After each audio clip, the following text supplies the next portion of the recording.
আমার মা গ্রামের মহিলা, তাই ছোটবেলা থেকেই খুব সহজ সরল ও কর্তব্যপরায়ণা মহিলা। বিয়ের পর থেকে একা হাতেই সংসার সামলে যাচ্ছেন। আমার বাবার মা অর্থাৎ আমার ঠাকুমার খুব প্রিয় ছিলেন আমার মা। মায়ের যখন 18 বছর বয়স তখনই বাবার সাথে বিয়ে হয়ে যায়। ছোট ছিল বলে আমার ঠাকুমা মাকে নিজের মেয়ের মতোই দেখতেন। আমার বাবা শহরে থেকে কাজ করেন। 2 মাস 3 মাসে একবার আসেন বাড়িতে, কয়েকদিন থেকে আবার চলে যান। আমার মা খেতে খুবই ভালোবাসেন। মূলত ফল জাতীয় খাবার মায়ের খুবই প্রিয়। কোনো রকম খারাপ নেশা নেই, শুধু পান খায় এই যা। মায়ের ভালো ব্যবহার আর সরল মনের জন্য পাড়ার সবাই মোটামুটি মাকে খুব ভালোবাসত ও সম্মান করত। বিকেলবেলা কাজ শেষে মা আর অন্য প্রতিবেশী কিছু মহিলা গল্প করতেন। সব মিলিয়ে পাড়ায় একটা পারিবারিক মহল ছিল। ছোটবেলা থেকেই মা আমাকে আদর ও যত্ন দিয়ে মানুষ করেছে। আমার নাম বীরেন, মা আমায় ভালোবেসে বীরু বলে ডাকে। ছোটবেলা থেকেই মাই আমার দেখা প্রথম ও একমাত্র মহিলা, তাই স্বভাবতই মহিলা হিসাবে মাকে ছাড়া আর কাউকে এত আপন করতে পারিনি একটা সময় পর্যন্ত।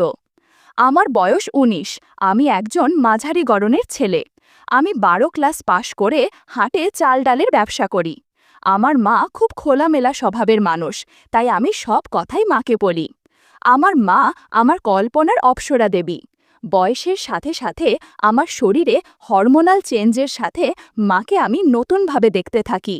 কিন্তু সব কিছুর সূত্রপাত এক দুপুরে। সে একবার গরমকালে আমি দুপুরে খাওয়া দাওয়ার পর খাটে শুয়ে আছি। মা সব বাসন মেজে ধোয়াধুয়ির কাজ করে ঘরে এসে পাখার তলায় বসল। মাকে দেখে ক্লান্ত মনে হলো। মাকে জিজ্ঞাসা করে জানলাম সকাল থেকে সেদিন খাটাখাটনিটা বেশিই পড়েছিল।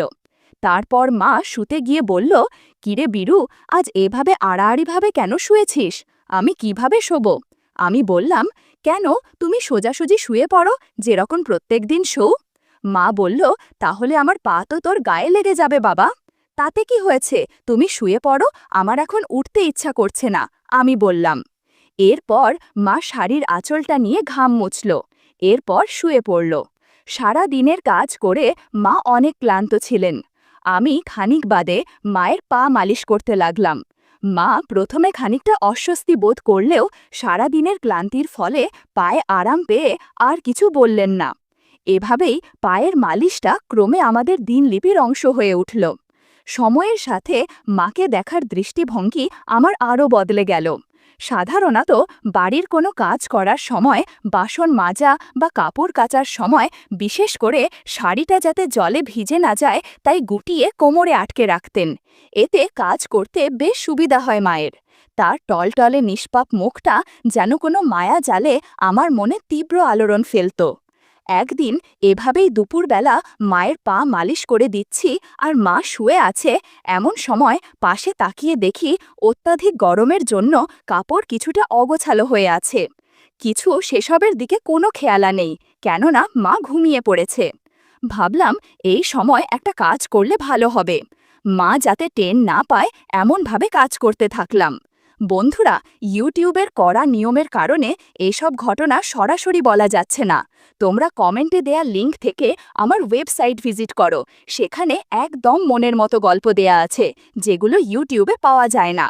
কিছুক্ষণ কাজ করে জানালা দিয়ে দেখলাম বিকেলের নরম আলো পুষ্করিণীর জলকে আচ্ছাদিত করছে। আমি বিছানা থেকে উঠতে যাব, এমন সময় মায়েরও ঘুম ভেঙে গেল। মা আমায় বললেন আলোটা জ্বালতে। একটু আগে কাজ করতে গিয়ে ক্লান্ত হয়ে পড়েছি, তাছাড়া জামা কাপড়ও একটু অগোছালো হয়ে আছে। আমি আলো জ্বালাতে একটু দ্বিধাবোধ করছিলাম, তাই মাকে বললাম আমি স্নান করতে যাচ্ছি, গরম লাগছে, তুমি জ্বালিয়ে নাও বলে কলতলার দিকে গেলাম। আর এদিকে মা সন্ধ্যা দ্বীপ জেলে চাতালে এসে বসলেন। আমি কলতলায় বসে দুপুরের মুহূর্তগুলির স্মৃতিচারণ করছিলাম। মায়ের উপস্থিতি বুঝে কলতলার দরজা থেকে উঁকি মেরে বললাম, মা, গামছাটা একটু দাও না, তাড়াহুড়োতে গামছা আনিতে ভুলে গেছি। মা এসে গামছা দিয়ে গেল। স্নান সেরে আমি ঘরে ফিরে গেলাম। বেশ কয়েকদিন কেটে গেছে। দোকানের চাপে আমিও এসব থেকে বেশ কিছুদিন দূরেই ছিলাম। কিন্তু বাড়ি ফিরে যখনই মাকে দেখতাম তখনই আমার সেই দিনের কাজের কথা মনে পড়ে যেত আর অদ্ভুত অনুভূতি হতো। মনে মনে ভাবলাম যেভাবেই হোক আবার কিছু একটা করে দেখাতে হবে। একদিন কাজ থেকে ফিরে পুকুরে স্নান করতে গেছি। সাঁতার কেটে উঠতে যাব এমন সময় পুকুরের ধারে সিমেন্টের স্ল্যাবের একটা ভাঙা কোণায় পাটা লেগে যাওয়ায় একটু ব্যথা পাই আর আমি জলে পড়ে গেলাম। কোনো মতে উঠে দেখি আঘাতে একটা লাল ক্ষতের দাগ হয়েছে। আঙুল দিয়ে ক্ষতস্থানের ওপর একটু বোলাতেই ব্যথা করে উঠল, কিন্তু তেমন গুরুতর কিছুই নয়। তবে এতে আমার মাথায় একটা ফন্দির কথা এলো। যাই হোক, ঘরে এসে দুপুরের খাওয়া দাওয়া সারলাম। মা যথারীতি খাওয়ার পরে শোয়ার জন্য রেডি হচ্ছিল। সুযোগ বুঝে মাকে বললাম, জানো মা, কয়েকদিন ধরেই তোমায় একটা কথা বলবো ভাবছিলাম, কিন্তু কিভাবে বলবো বুঝতে পারছি না। এক কথায় মায়ের মুখের সেই চিরসৌম্য রূপ খানিক সরে গিয়ে উৎকণ্ঠা দেখা দিল। মা বলল, কি হয়েছে বীরু বাবা, বলে ফেলো, কি বিষয়ে সমস্যা সেটা তো বলো বাবা।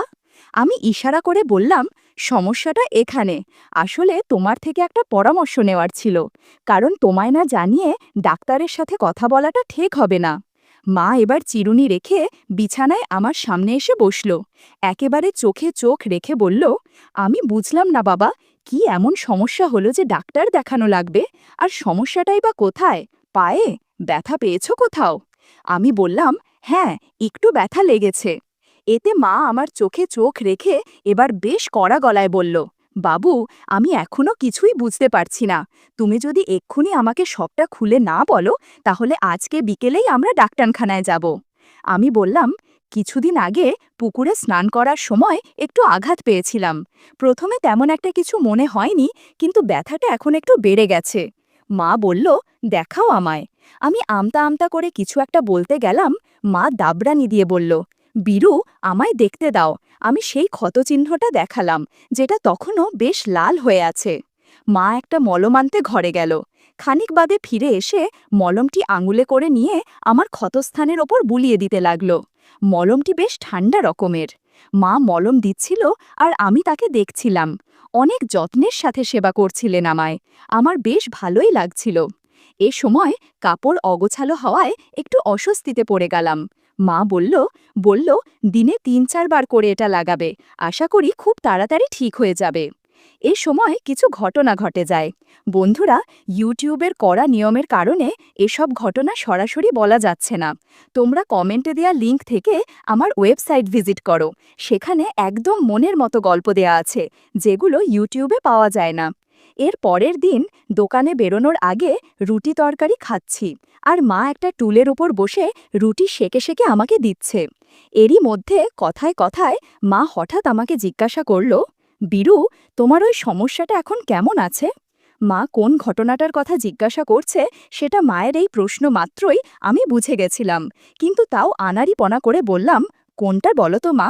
মা বলল, আরে, তুমি আমায় বলেছিলে না পায়ের আঘাতের কথা, তো এখন কেমন আছো বাবা? বললাম, তোমার যত্নে এমন অনেক ভালো আছে, তুমি কোনো চিন্তা করো না। মা বলল, চল আজকেও মলমটা লাগিয়ে দেই, দেখছি ভালো লাগবে। আমি বললাম, পায়ের ব্যথা অনেক আগেই সেরে গিয়েছে। মা বলল, আজকে আবার দিলে আরও সেরে যাবে। আমি বুঝতে পারলাম মা মলম দেওয়ার ছুতোয় আবারও সেদিনের মতো কাজ করতে চায়। বললাম, মা, আজকে চুল কেটে স্নান করে আসো, তারপর মলম দিও পায়ে। মা বলল, কেন রে, এখন দিলে ভালো হবে, তুই চুপচাপ বসে থাক। মা নাছোড়বান্দা, আমার কথা না শুনেই কাজ শুরু করল, আর আমি চুপচাপ বসে রইলাম। সেদিনের পর থেকে প্রায়ই না পায়ে মলম দিত, আর আমিও বাধা দিতাম না।